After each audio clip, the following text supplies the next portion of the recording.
Hello friends, PYQ focus channel पर आप सभी का स्वागत है। आई होप आप सभी अच्छे होंगे। तो आज हम लेकर आए हैं इंग्लिश प्रीवियस ईयर क्वेश्चन का प्रैक्टिस सेट 9, जो Haryana group D, CET mains, HSSC और SSC जैसी परीक्षाओं के लिए मोस्ट इंपॉर्टेंट रहने वाला है। तो प्रैक्टिस सेट शुरू करने से पहले मैं आपको एक इन्फॉर्मेशन देना चाहती हूँ। कई स्टूडेंट्स जो हैं ये कमेंट करते हैं कि मैम टॉपिक वाइज भी करा दो, तो हमने अपने PYQ फोकस चैनल पर इंग्लिश की सीरीज़ को टॉपिक वाइज भी शुरू कर रखा है। तो टॉपिक वाइज और प्रैक्टिस सेट दोनों साथ लेकर चलेंगे और आपके एग्जाम से पहले आपका सारा सिलेबस कवर करा दिया जाएगा। सो डोंट वेरी स्टूडेंट्स, जिन्होंने भी टॉपिक वाइज अगर नहीं किए हैं, 2 टॉपिक हमारे हो चुके हैं, नाउन और प्रोनाउन, वो वहाँ से कर सकता है। तो चलिए अब शुरू करते हैं अपने प्रैक्टिस सेट 9 को। क्वेश्चन नंबर फर्स्ट है। फर्स्ट कहता है the news reported by the journalist were shocking to everyone in the whole. बताएं भी इस क्वेश्चन का राइट आंसर क्या होगा। The news reported by the journalist were shocking to everyone in the whole. पत्रकार द्वारा दी गई खबर हॉल में मौजूद सभी लोगों के लिए चौंकाने वाली थी। देखो भी यहाँ पर जो है हमें वर्ड नजर आ रहा है, न्यूज़ वर्ड है ना। और न्यूज़ क्या होता है भी, हमारा अनकाउंटेबल नाउन होता है। क्या होता है भाई, अनकाउंटेबल नाउन होता है। और अनकाउंटेबल नाउन के साथ हमेशा किसका यूज होता है भाई, सिंगुलर वर्ब का यूज होगा। क्या होगा भाई, सिंगुलर वर्ब का यूज होता है। ठीक है, सिंगुलर वर्ब का यूज करेंगे।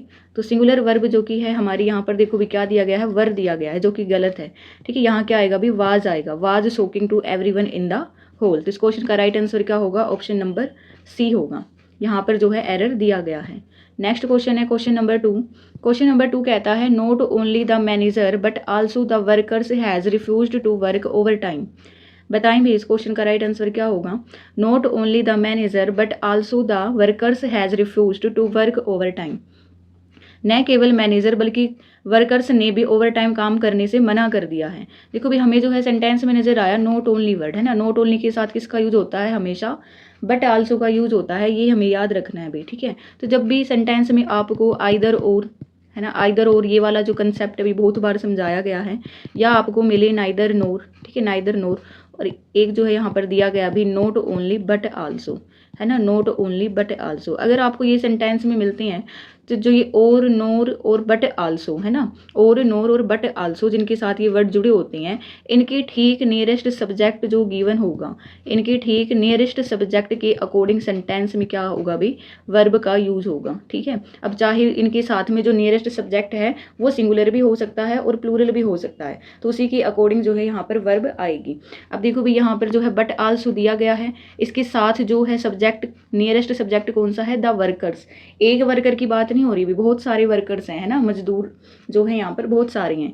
तो प्लूरल है भाई, द वर्कर्स क्या है, प्लूरल है। तो प्लूरल के साथ क्या आएगा, हैज़ नहीं हैव आएगा भाई। क्या आएगा, हैव आएगा। तो इस क्वेश्चन में कहाँ पर एरर था, ऑप्शन नंबर सी में। ठीक है, हैज़ की जगह पर क्या आएगा फ्रेंड्स, हैव का यूज होगा। नेक्स्ट क्वेश्चन है क्वेश्चन नंबर 3। क्वेश्चन नंबर 3 कहता है before the train arrived at the platform we dash our tickets.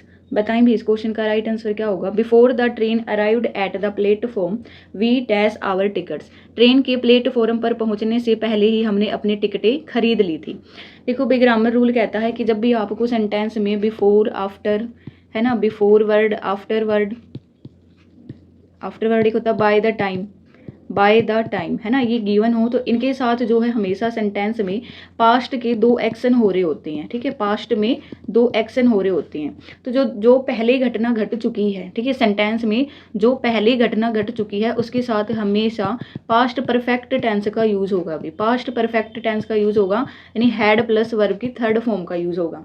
और जो बाद में घटना घटी है, ठीक है, सेकंड नंबर, यानी बाद में जो घटना घटी है वहां पर क्या होगा भी, सिंपल पास्ट टेंस का यूज होगा। सिंपल पास्ट यानी वर्ब की सेकंड फॉर्म का यूज करेंगे।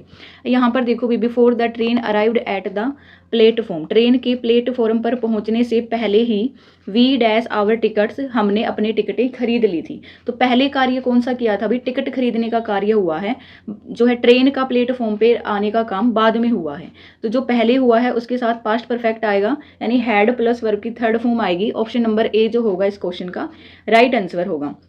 ट्रेन जो है बाद में आई है तो वहां पर जो है वर्ब की सेकंड फॉर्म का यूज होगा। अराइव्ड यहाँ पर वर्ब की सेकंड फॉर्म गिवन है। आई होप आपको ये वाला कंसेप्ट रूल समझ आया होगा भाई। ये वाला जो रूल है ना मोस्ट इंपॉर्टेंट है, इसको अच्छे से कर लेना, मोस्ट इंपॉर्टेंट है भाई ये। नेक्स्ट क्वेश्चन है क्वेश्चन नंबर 4। क्वेश्चन नंबर 4 कहता है if you had studied sincerely for the examination you dash passed. बताएं भी इस क्वेश्चन का राइट आंसर क्या होगा। If you had studied sincerely for the examination you dash past. यदि तुमने परीक्षा के लिए ईमानदारी व लगन से पढ़ाई की होती तो तुम पास हो गए होते। देखो भी हमने जो है सेंटेंस में देखा सबसे पहले इफ़ से जो है हमारा सेंटेंस शुरू है, और इफ़ वाले क्या होते हैं भाई, हमारे कंडीशनल सेंटेंसेस होते हैं, है ना, कंडीशनल सेंटेंसेस होते हैं। हम जो है ना टेंस का चैप्टर करेंगे ना भाई, उसके अंदर इसको बहुत अच्छे से समझेंगे, इफ़ वाले सारे कंडीशनल सेंटेंस को कवर करेंगे भाई। तो यहाँ पर जो है भाई इफ़ वाला कौन सा कंडीशनल सेंटेंस यूज हो रहा है अभी, थर्ड कंडीशनल सेंटेंस।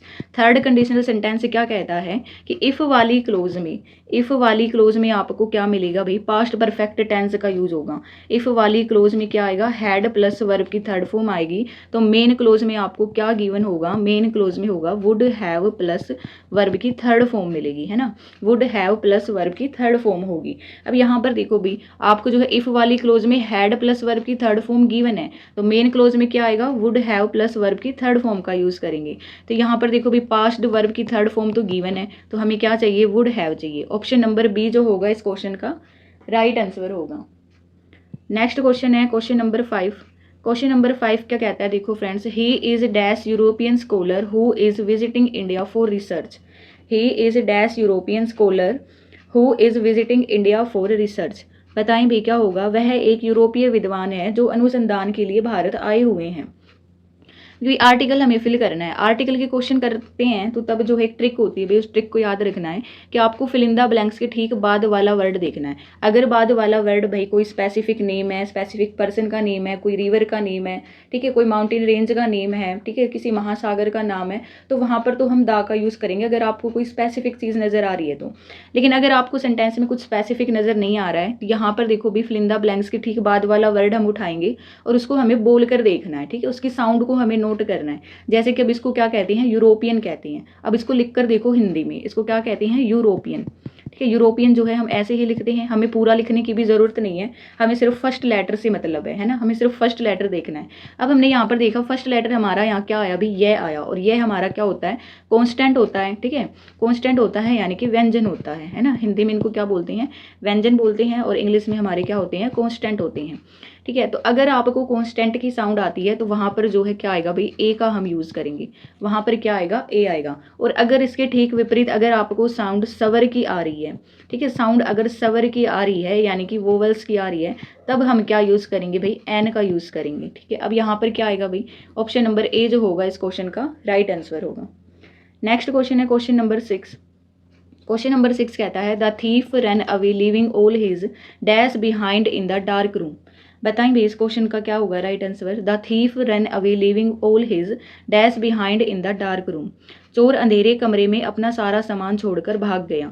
देखो भाई लेग इज वर्ड दिया गया है ना, लेग इज वर्ड से रिलेटेड दिया गया है, तो हमें बताना है यहाँ पर क्या होगा राइट आंसर। देखिए हमने जो है अपना नाउन चैप्टर किया था, है ना, और नाउन चैप्टर में मैंने बताया था कि लेग इज वर्ड होता है ना, लेग इज वर्ड क्या होता है हमारा, अनकाउंटेबल नाउन होता है, ठीक है, अनकाउंटेबल नाउन होता है, और अनकाउंटेबल नाउन के साथ कभी भी पीछे एस या ई एस का यूज़ नहीं हो सकता है। तो ऑप्शन नंबर ए जो होगा वही इसका राइट आंसर होगा। देखो भाई यहाँ पर तो एस लगा दिया गया है जो कि गलत है, यहाँ पर आई एन जी लगा दिया गया है, गलत है। यहाँ पर देखो पीस ऑफ तो ठीक है, लेकिन इसके पीछे एस लगा दिया गया है, ये भी गलत हो गया है। तो ऑप्शन नंबर ए जो होगा इस क्वेश्चन का राइट आंसर होगा। नेक्स्ट क्वेश्चन है क्वेश्चन नंबर 7। क्वेश्चन नंबर 7 कहता है, I am senior to you in this office dash. हमें जो कि क्वेश्चन टैग बनाना है अभी इसका, बताएं क्या होगा इस क्वेश्चन का right answer. I am senior to you in this office dash.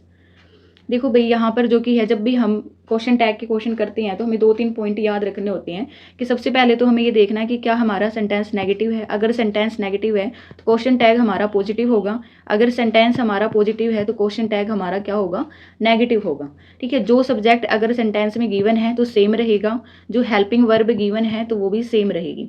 अब यहाँ पर हमने देखा I am senior to you in this office, यहाँ पर कोई नेगेटिव सेंस की बात नहीं हो रही है, मैं इस कार्यालय में आपसे वरिष्ठ हूँ, तो यहाँ पर कोई नेगेटिव बात नहीं हो रही है, हमें ये पता चल गया। तो क्वेश्चन टैग हमारा क्या बनेगा भाई, पॉजिटिव बनेगा। दूसरा हमने देखा सब्जेक्ट हमें गिवन है यहाँ पर आई, ठीक है, लेकिन आई के साथ भाई हम क्वेश्चन टैग में कभी भी एम का यूज़ नहीं करेंगे, ये ग्रामर रूल कहता है, इसको नोट डाउन कर लो कि जब भी आपको क्वेश्चन टैग के क्वेश्चन में आई सब्जेक्ट गिवन हो और इसका हमें क्या बनाना है, क्वेश्चन टैग बनाना है, तो क्वेश्चन टैग में भाई एम की जगह पर हम क्या यूज़ करेंगे, आर का यूज़ होगा भाई। एम की जगह पर हम किसका यूज़ करेंगे, आर का यूज़ यूज़ होगा, मोस्ट इंपॉर्टेंट है भी, इसको याद कर लेना, ठीक है, मोस्ट इंपॉर्टेंट है भी।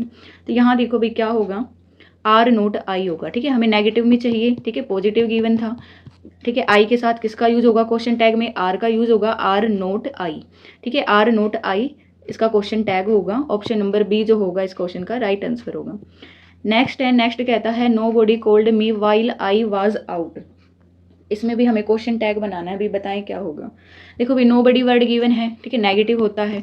अब हमें क्वेश्चन टैग कैसा चाहिए, पॉजिटिव चाहिए है, ठीक है। यहाँ पर जो कि है भाई देखो नो बडी गिवन है, यानी कि सब्जेक्ट हमें गिवन नहीं है ना। सब्जेक्ट यहाँ पर इधर क्या लिखा हुआ है भाई, नो बडी लिखा हुआ है। तो जब भी आपको सेंटेंस में ना नो बडी वर्ड मिल जाए, सम बडी वर्ड मिल जाए, ठीक है, समबडी हो, या आपको मिल जाए एवरीवन, ठीक है, एवरीवन, ठीक है, तो इनका जो है क्वेश्चन टैग में हमेशा क्या बनेगा भाई, दे बनेगा। क्या बनेगा भाई क्वेश्चन टैग में, हम इसका सब्जेक्ट क्या लेंगे, ठीक है, क्वेश्चन टैग में इनका प्रोनाउन क्या यूज़ होगा, दे यूज़ होगा भाई, क्या यूज़ होगा, दे यूज़ करेंगे, ये हमें याद रखना है, ठीक है। और यहाँ पर देखो भाई, अब यहाँ पर जो कि है हेल्पिंग वर्ब गिवन नहीं है। अगर आपको क्वेश्चन टैग के क्वेश्चन में हेल्पिंग वर्ब गिवन ना हो, तब उस केस में हम क्या करेंगे भाई, डू डज या डिड का यूज़ करेंगे, ठीक है, डू डज या डिड का यूज़ करेंगे। अब हमें ये पता चल गया कि नो बडी की जगह हमें क्या लेना है, दे लेना है ना। ये नेगेटिव है, क्वेश्चन टैग हमारा पॉजिटिव होगा। अब यहाँ पर देखो भी कोल्ड क्या है, वर्ब की सेकंड फॉर्म में, यानी कि पास्ट की बात हो रही है, ठीक है, पास्ट की बात हो रही है, तो पास्ट के लिए हम क्या यूज़ करेंगे, डिड यूज़ करेंगे। तो इस क्वेश्चन का राइट आंसर क्या हो जाएगा भाई, डिड दे, इस क्वेश्चन का राइट आंसर हो जाएगा option number B. Next question है क्वेश्चन नंबर 9। क्वेश्चन नंबर 9 क्या कहता है, देखो भाई एक्टिव से पैसिव में हमें चेंज करना है। दिया गया है the teacher is correcting the answer sheets right now. बताएं भी इस क्वेश्चन का राइट आंसर क्या होगा, the teacher is correcting the answer sheets right now. शिक्षक जो है अभी उत्तर पुस्तिकाओं की जांच कर रही हैं। देखिए सबसे पहले जो कि हमें ये चेक करना है कि कौन सा टेंस यूज़ किया गया है, प्रेजेंट कॉन्टिन्यूअस टेंस यूज़ किया गया है, ठीक है, प्रेजेंट कॉन्टिन्यूअस टेंस यूज़ किया गया है। तो पैसिव फॉर्म में इसका क्या चेंज हो जाएगा भाई, यानी इज एम आर के साथ वर्ब की फर्स्ट फॉर्म के साथ में आपको आईएनजी गिवन है, तो ये चेंज किस में हो जाएगा, पैसिव में चेंज करेंगे तब। इज एम आर तो एज इट इज रहेगा, इसमें कोई चेंज नहीं होगा। आईएनजी जो फॉर्म होती है वो चेंज हो जाएगी बीइंग में, और वर्ब की फर्स्ट फॉर्म चेंज हो जाएगी वर्ब की थर्ड फॉर्म में। पैसिव वॉइस में हमेशा वर्ब की थर्ड फॉर्म का ही यूज होता है, चाहे आपको टेंस कोई भी गिवन हो, और टेंस कभी चेंज नहीं होता है भाई, ठीक है, टेंस कभी चेंज नहीं होता है। अब इसको करने के लिए जो है हमें ये पता चल गया, सबसे पहले हमें जो है एक्टिव से पैसिव में चेंज करते हैं तो यही पता होना चाहिए। सेकंड हमें ये याद रखना है कि इसको जब भी हम चेंज करते हैं तो सबसे पहले ऑब्जेक्ट को उठाएंगे, उसके बाद हम हेल्पिंग वर्ब लेंगे, उसके बाद वर्ब की थर्ड फॉर्म का यूज़ होगा, फिर हम बाय यूज़ करेंगे, और लास्ट में हमारा क्या होगा, सब्जेक्ट होगा। तो हमने जो कि यहाँ पर ऑब्जेक्ट उठाया द आंसर सीट्स, ठीक है, और द आंसर सीट्स क्या है अभी, प्लूरल है, ठीक है, एक सीट की बात नहीं हो रही, बहुत सारी सीट्स हैं। तो सीट्स के साथ किसका यूज़ होगा, आर का यूज़ होगा, है ना, किसका यूज़ होगा, आर का यूज़ होगा। अब देखो भी कौन से ऑप्शन में दिया गया है, द आंसर सीट्स वर दिया गया है, गलत हो गया।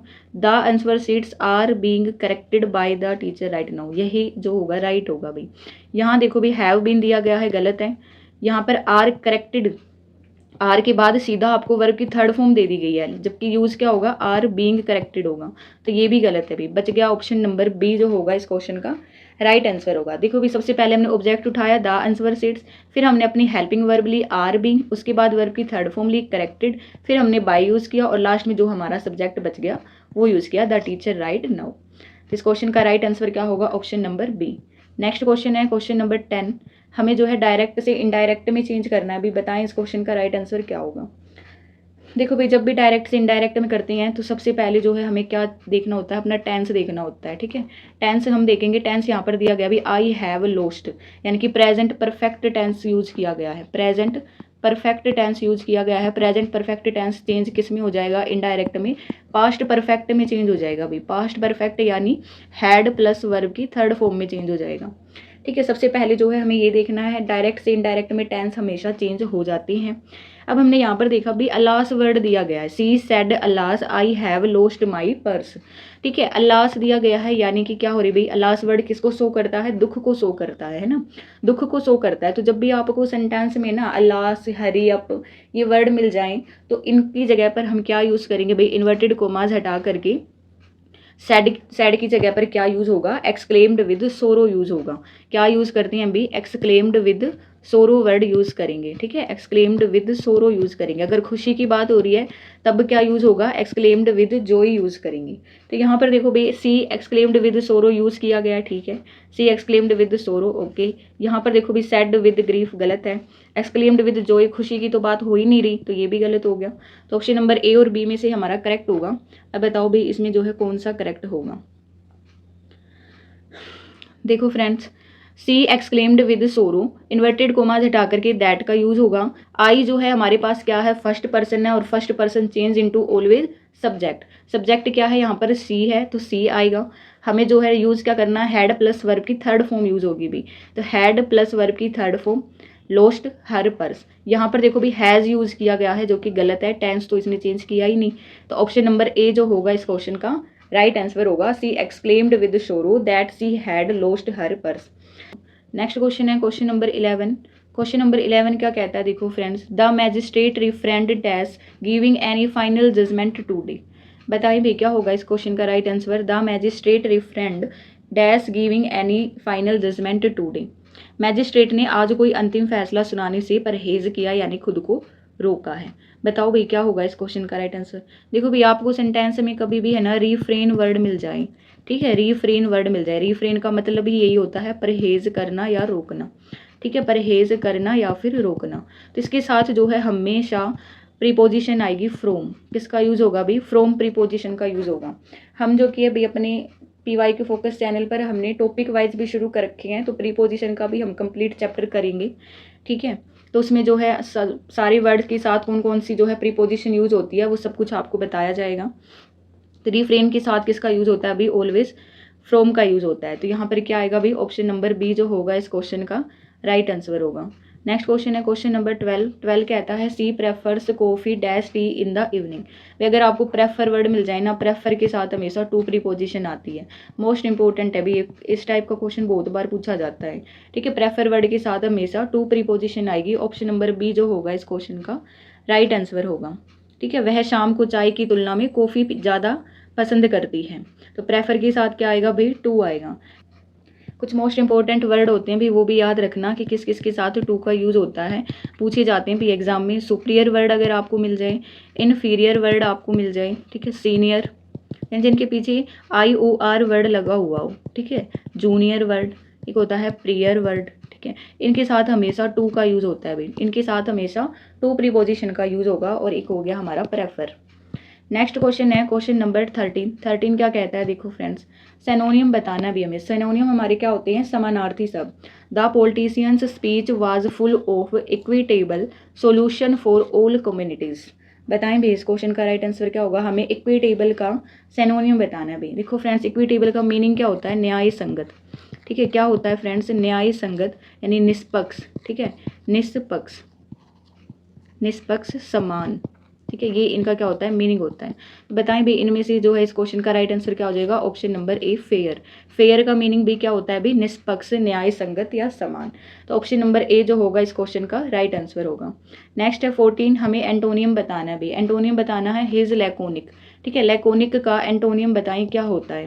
देखो भाई लैकोनिक का मीनिंग क्या होता है, लैकोनिक का मीनिंग होता है अल्पभाषी, ठीक है, अल्पभाषी यानी कि कम शब्दों में बोलने वाला, ठीक है, संक्षिप्त भी बोल देते हैं ना, कम शब्दों में छोटे अर्थ में बताने वाला, कम शब्दों में बोलने वाला, कम शब्दों में बोलने वाला, ठीक है, यानी अल्पभाषी, अल्पभाषी। तब इसका जो है हमें एंटोनियम बताना है। एंटोनियम होते हैं हमारे विलोम शब्द। बताएं फ्रेंड्स इस क्वेश्चन का राइट आंसर क्या होगा, ऑप्शन नंबर बी होगा वर्बोज। क्या होगा भाई, वर्बोज होगा। इसका मीनिंग क्या होता है, जरूरत से ज़्यादा शब्दों का प्रयोग करने वाला, है ना, ज़्यादा शब्दों का प्रयोग करने वाला, ठीक है, ज़्यादा शब्दों का प्रयोग करने वाला। इस क्वेश्चन का राइट आंसर क्या हो जाएगा भाई, वर्बोज। लैकोनिक का एंटोनियम क्या होगा, वर्बोज होगा। नेक्स्ट क्वेश्चन है क्वेश्चन नंबर 15। 15 हमें भी वन वर्ड सब्स्टिट्यूशन बताना है, यानी वाक्यांश के लिए एक शब्द बताना है। क्वेश्चन दिया गया है, a life history of a person written by himself. A life history of a person written by himself. बताएं भाई किसी व्यक्ति द्वारा स्वयं लिखा गया उसका जीवन इतिहास, उसको क्या कहेंगे भाई, ठीक है, जिसके द्वारा खुद का जीवन इतिहास लिखा गया हो, ठीक है, स्वयं का जीवन इतिहास लिखने वाला, स्वयं का जीवन इतिहास लिखने वाला उसे क्या कहेंगे, स्वयं का जीवन इतिहास लिखने वाला, तो उसके लिए जो कि हम क्या वर्ड यूज़ करेंगे भाई बताएं। ऑप्शन नंबर बी जो होगा इस क्वेश्चन का राइट आंसर होगा ऑटोबायोग्राफी। क्या होगा भाई, ऑटोबायोग्राफी। ऑटोबायोग्राफी को क्या कहते हैं, आत्मकथा, है ना, आत्मकथा। जो क्या करता हो भाई, खुद के द्वारा लिखी गई कथा, आत्मकथा यानी ऑटोबायोग्राफी उसे कहा जाता है। नेक्स्ट क्वेश्चन है क्वेश्चन नंबर 16। हमें ईडियम बताने भी। ईडियम क्या होते हैं, जैसे हम अपने हिंदी में मुहावरे करते हैं वैसे इंग्लिश में हमारे ईडियम होते हैं। दिया गया है to take something with a grain of salt. बताएं भाई क्या होगा, to take something with a grain of salt.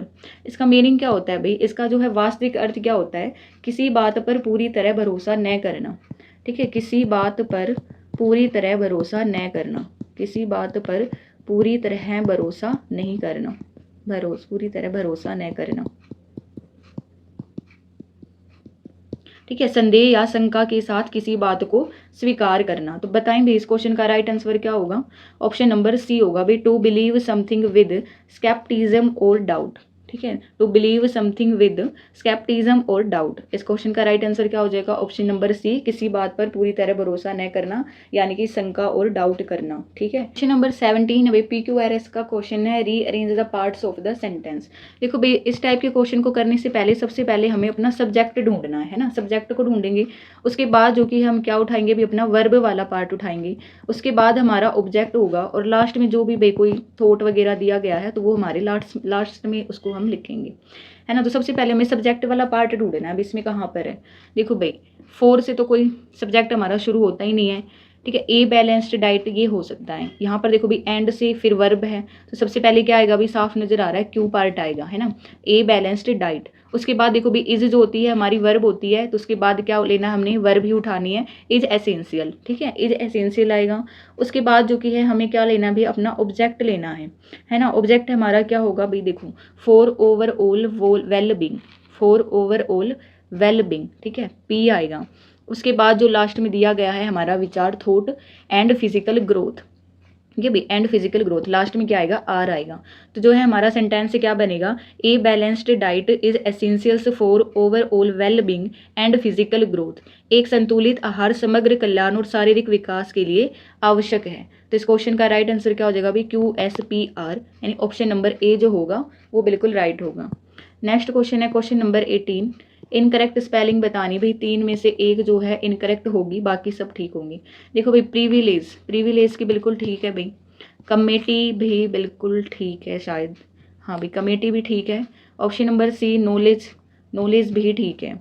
Option number D दिया गया भाई एग्जेजरेट, एग्जेजरेट की स्पेलिंग यहाँ पर गलत है। एग्जेजरेट की स्पेलिंग में लास्ट में ई भी आएगा भाई, है ना, लास्ट में ई आएगा। तो इसकी करेक्ट स्पेलिंग क्या होगी, EXAGGERATE आएगा भाई लास्ट में, ये इसकी बिल्कुल करेक्ट होगी। तो इस क्वेश्चन का राइट आंसर क्या हो जाएगा, ऑप्शन नंबर डी। डी क्या है भाई, इनकरेक्ट है। डी यहाँ पर क्या दिया गया है, इनकरेक्ट दिया गया है। ये जो होगी क्या होगी, करेक्ट होगी इसकी, इसको याद कर लेना। नेक्स्ट क्वेश्चन है क्वेश्चन नंबर 19 जो है इम्प्रूवमेंट का क्वेश्चन है भाई। ठीक है, इम्प्रूवमेंट करना है, बताएं इस क्वेश्चन का राइट आंसर क्या होगा। देखो क्वेश्चन दिया गया है, ही walked fast lest he should miss the बस। ही walked fast lest he should miss the बस। बताएं भी, वह तेज चला कहीं ऐसा न हो कि उसकी बस छूट जाए। देखो भाई सबसे पहले जो इसमें ना हमें वर्ड नज़र आया लेस्ट, है ना। लेस्ट के कुछ रूल होते हैं। एक तो लेस्ट के साथ कभी भी जो है ना नेगेटिव सेंस वाला कोई भी वर्ड यूज़ नहीं होगा, क्योंकि लेस्ट खुद अपने आप में ही क्या होता है भाई, नेगेटिव अर्थ होता है ना। लेस्ट खुद ही क्या होता है भाई, नेगेटिव अर्थ लेता है। ठीक है, और इसके बाद जो कि है हमेशा मोडाल का यूज़ होता है। ठीक है, मोडाल का यूज़ होता है, यहाँ पर शुड यूज़ किया गया है, वो भी बिल्कुल ठीक है। और मोडाल के बाद हमेशा वर्ब की फर्स्ट फॉर्म का यूज़ होगा।